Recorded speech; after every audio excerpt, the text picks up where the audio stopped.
it's like I said, it's advice to your 15-year-old self. Real straightforward. You done been a 15-year-old. You done raised a 15-year-old young man, 2 daughters. It's your third 15-year-old grandson. So all that's experience, and I think we're doing a series. So we did Travis, you know Travis. Right. We did Kenny Phillips, you know Kenny. Right. We did Andre Rowe. So it's a little mini series. So I think this is the best way to cap it off with, and all of those gave advice to their 15-year-old self, and they got kids now, but none of them are a teenager right now. Right. But I felt like the best way to cap it off, we got 3 generations sitting at the table. Me, I'm in the process of raising a 15-year-old. I could give experience from being a 15-year-old, so I just think it adds a different dynamic to it, and it's kind of like the icing on top of the cake, the cherry on top of the cake to that series right there, you know what I mean? We're sitting down right now with, I like to call him Dad, but his name is MacArthur Webster. We got Corey Webster, the second, which we call Deuce, and we have myself, your host. So I'm sitting here with my amazing father, nothing short of greatness, absolutely fantastic from top to bottom. So we're going to pick his brain about being a 15-year-old as well as raising a 15-year-old, because you have been through those phases of your life, you know what I mean? So give us some things about choosing a friend. How do you go about choosing, and what are the characteristics of being a good friend? And then what are some characteristics about being maybe a bad friend, or things that you can point out and you can say that's not someone you want to spend some time with?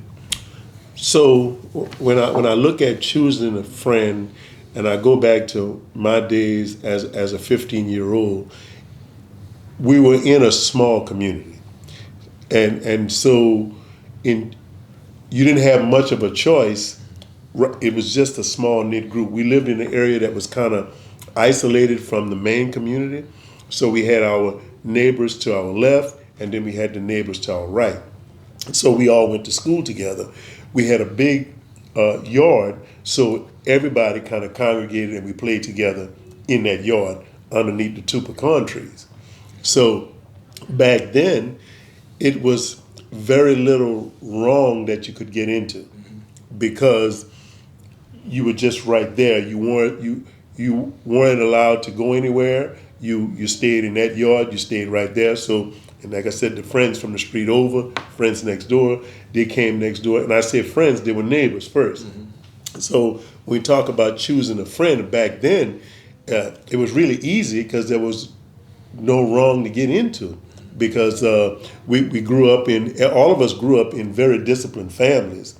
And so any wrong you did, you paid a price for doing that. So there was no smoking, no drinking, none of that stuff, even though some of our parents did, but we weren't allowed to do it. So there wasn't no sneaking to do it.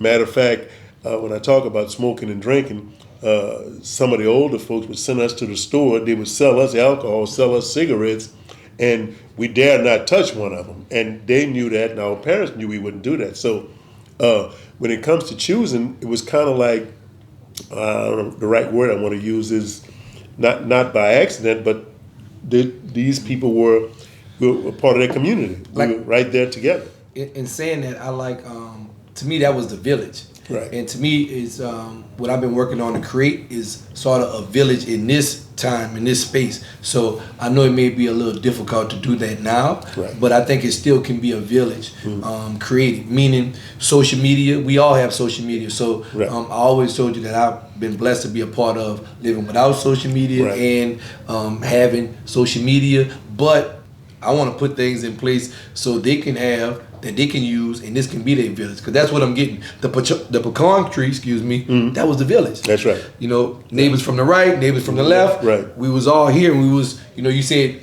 everybody, families was disciplined. Right. So we can still have disciplined families in social media, following each other, because I can follow him. Right. He can follow, maybe one of my friends, and so to speak, and create that same type of village. Right. So that's what I was So in speaking of social media, so remember back in the day for us, there was no social media. But that was it.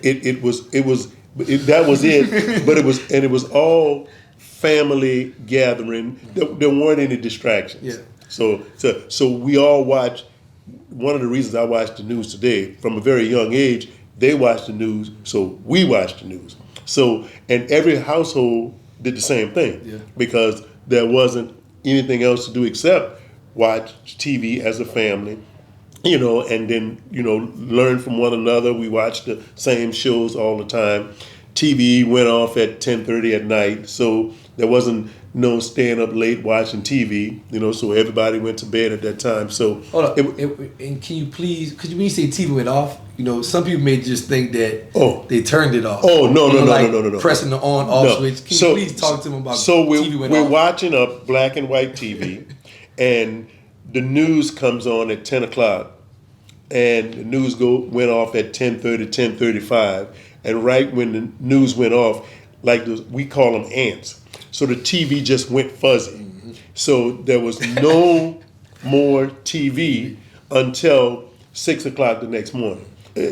Boundaries are really, really important to have. You have to have them, because you can get lost if you don't have them. Yes.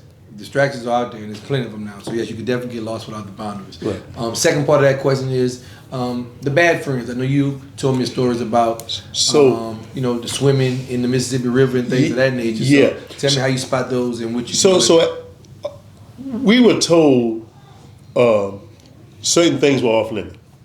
One of the things that we were told was swimming in the river was off limits.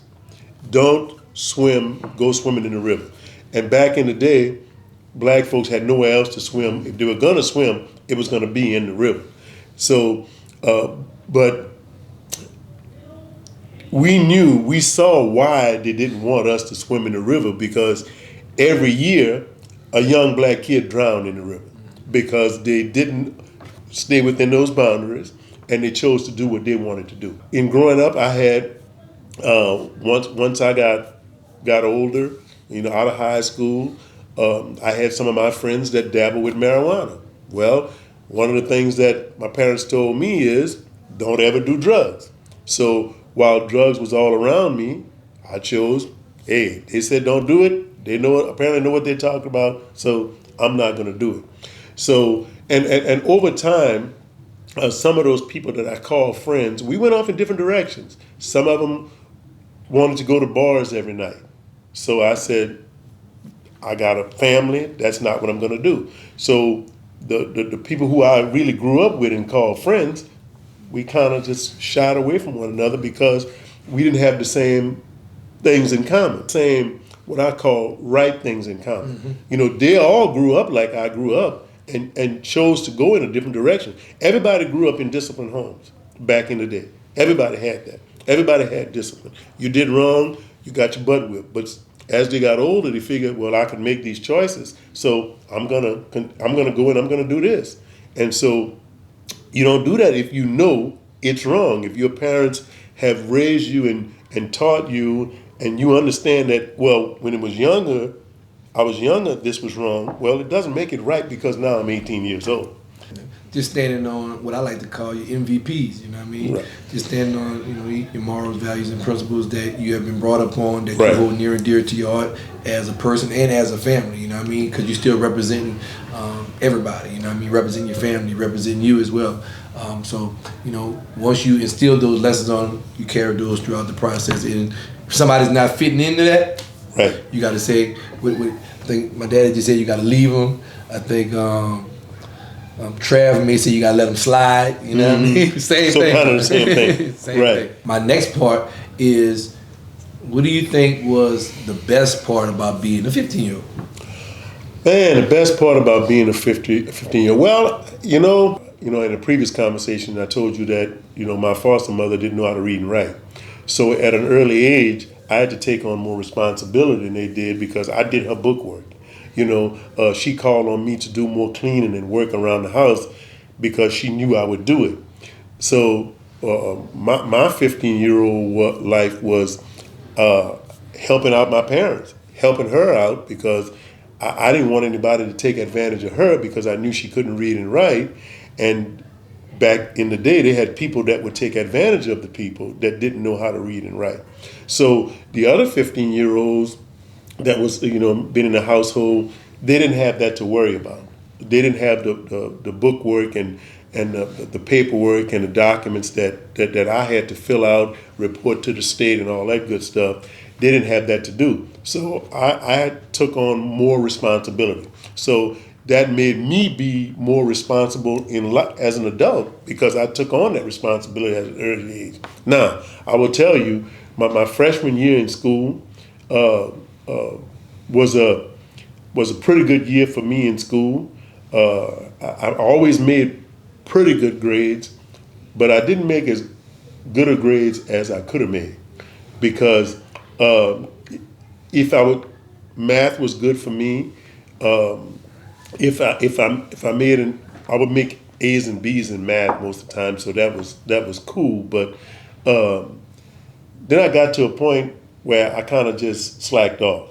So as a 15-year-old, I wish that I hadn't slacked off because me slacking off as that 15-year-old didn't afford me. When I say afford, I was taken care of by the state, the old welfare system, and if my grades were better in English and other subjects, I would have been able to go to school for free. But by me slacking off and saying, well, I got this C, that's good enough. Oh, I made this D, that's okay. It didn't afford me the opportunity to go and further my education.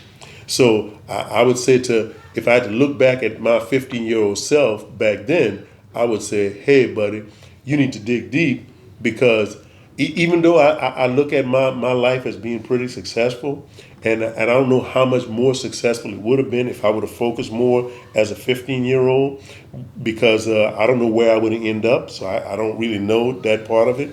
But I do know that I would have gotten a chance to further educate myself, down the road if I hadn't slacked off as a 15-year-old.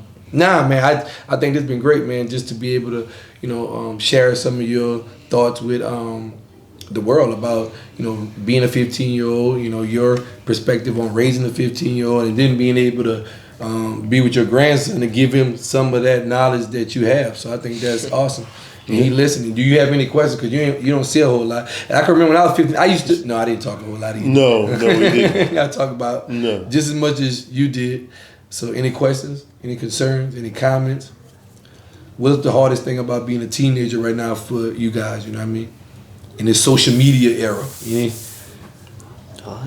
The hardest thing about being, you know what I mean? Or some of the good things about being, it doesn't matter. There's some questions and concerns about being a 15-year-old in this era. Y'all got social media, you got everything at the fingertips, literally. So what are some of the things that you may want to bring to attention? None so far? Mm-hmm. You enjoy these right here? Deal. Mm-hmm. Well, we enjoy giving them to you. Like I said, Paul, you've been great, man. You've been outstanding. I couldn't ask for nothing better. I don't even know where that comes from. You know what I mean? Now it's just to be able to take all those lessons and continue to pass it on and share it. And I think this is outstanding to be able to do so people can, dig into it, hear your thoughts, and they can have questions in common, and we can continue to share our experience with them. So hopefully we can, I think that's what it's about, being able to help others be better. Well, sure. Yeah, remember the saying is, my success will be determined by how many people I help to become successful. And so that's what we should always be looking to do is, how am I going to help others? What can I do? What can I say that's going to help someone else? It's not about me, but it's about how am I going to help you?